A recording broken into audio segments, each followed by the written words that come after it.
Do you think your prospects for dating partners who are truly marriage material are severely limited? If you've ever questioned whether you'll ever find your own happily ever after, then stay tuned as we talk about how to date outside the box. Before we dive in, please take a moment to subscribe to LilyTube and be sure to hit the bell for notifications. This video has been funded by Tether, an easier way to keep your loved ones intact. With superior tracking techniques and technology like never before, Tether takes being safe to a whole new level.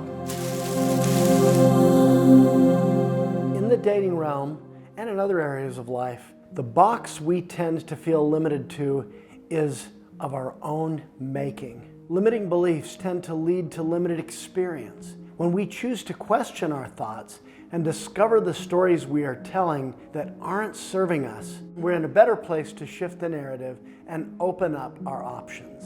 We have a list that we've developed that keep us stuck in that dating box. And we're gonna go through these and talk about how to get out of that box.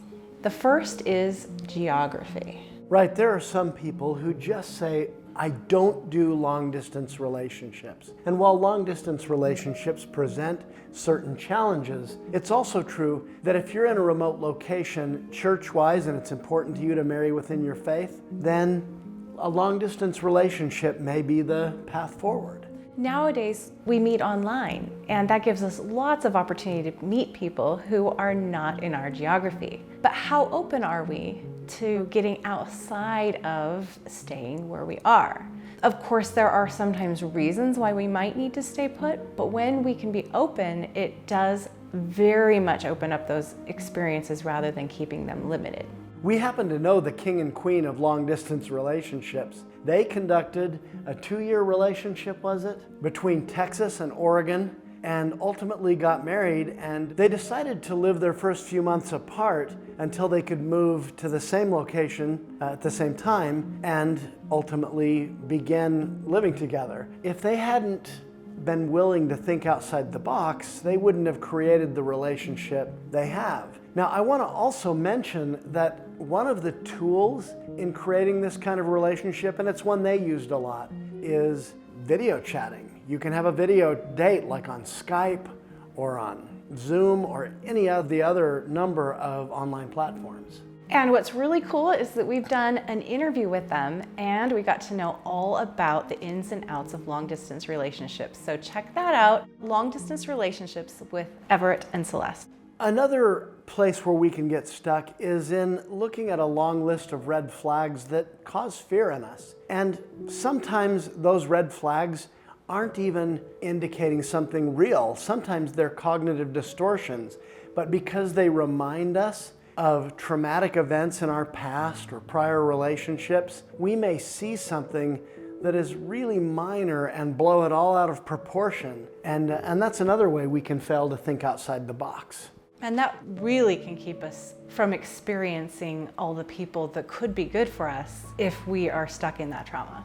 Also, having a long list of must-have green flags can get us stuck. And I'll give you the classic example, and many men resent this, but about 15% of the population of men make over $100,000 a year, and about 15% are over 6 feet tall. And a lot of men think that women are hung up on the idea that I've got to marry someone who's 6 feet tall and makes a 6-figure income. And of course, somebody that combines both of those is maybe 5 or 6% of the population. Now, if you're thinking, I can't marry someone unless he's tall and unless he makes good money, you might be narrowing the potential pool from which you're choosing your partner. Of course, we're big fans of looking for and focusing on green flags. You just don't want to overdo it to the extent that you have this insistence that you have to have so many green flags that you really narrow your options. You know, Cathy, I was thinking on the example that I mentioned, I have an aunt who spent a lot of years as a young single adult dating various people and never really quite getting anywhere, and she realized that she had been kind of judgmental of them in looking at, their various qualities. This one's too short, this one's too fat, this one's too this one's too that. She ultimately brought home to meet her parents a guy that was 2 inches shorter than her. And they've been married now for 30 some odd years and have a whole batch of kids together. So it sounds like she got out of her box.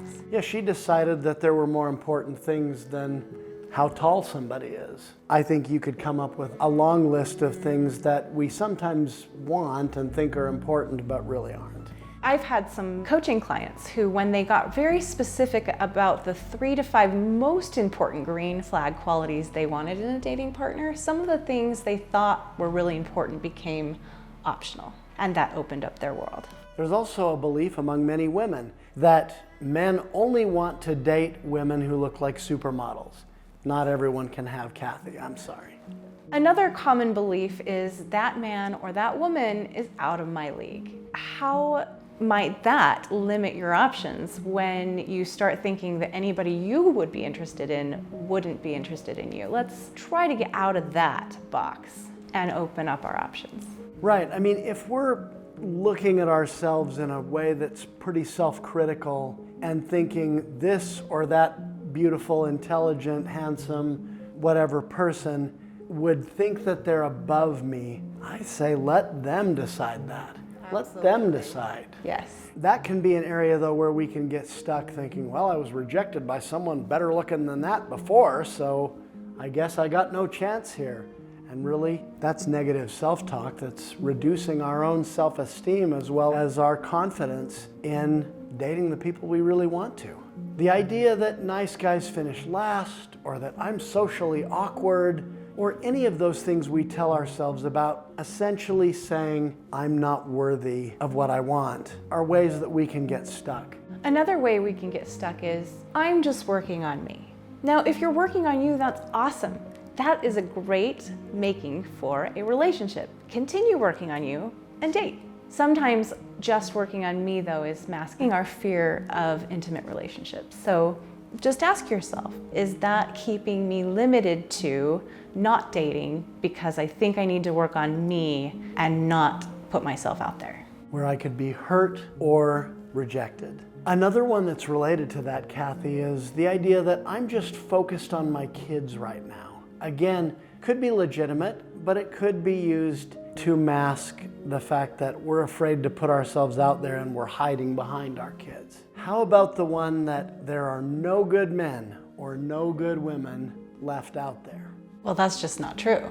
That's right. I mean, that would definitely be a blanket statement that can't possibly be proved. So it's just a thought that's holding us back. I met this lovely woman when I was 48 and married her when I was 50. There are plenty of wonderful men and women, middle-aged on up, that are available and really looking for a partner to complement them in their life. In every way that we're hard on ourselves, we will believe that we're unworthy of anyone worthwhile. So that's one we really want to watch out for, not getting in that box. What are some more supportive thoughts? We encourage you to list them in the comments. Remember, you aren't for everyone, but you are for someone. If a person rejects you, then you're just not for that person. Doesn't mean that no one will accept you. You have a chance to be accepted by the person you want to date. You do. We never know exactly why somebody is attracted to somebody else. We encourage you to believe that there are good people out there for you to date, and that you are attractive to the right person. You are strong, you are resilient. The right people will accept you. You can handle rejection when it does occur with grace and dignity. You can tell yourself, that's who I am. You can face any trial with strength because we are all God's children. You can tell yourself that your pain has become your power, that you are meant for great things. We often set limits to the things we can receive or achieve based on the experiences and trauma from the worst moments of our lives. We create stories to make sense of the pain we are feeling. Often those stories are not supportive of creating joy. Our maximum happiness requires us to think outside that box and face the things that scare us. Ultimately, we feel stronger outside that box, even though we begin by feeling vulnerable. Most of our dreams come true outside the box. What boxes have you put yourself in the past? In what ways have you gotten out of the boxes that you've put yourself in? Are you wondering if you might be stuck inside some kind of a box that you could get out of and expand your options? If so, comment and let us know, and we would be happy to reach back and help you with that question. So kick a big hole in that box, and remember, anytime is a great time for more love in your life. Thank you for watching.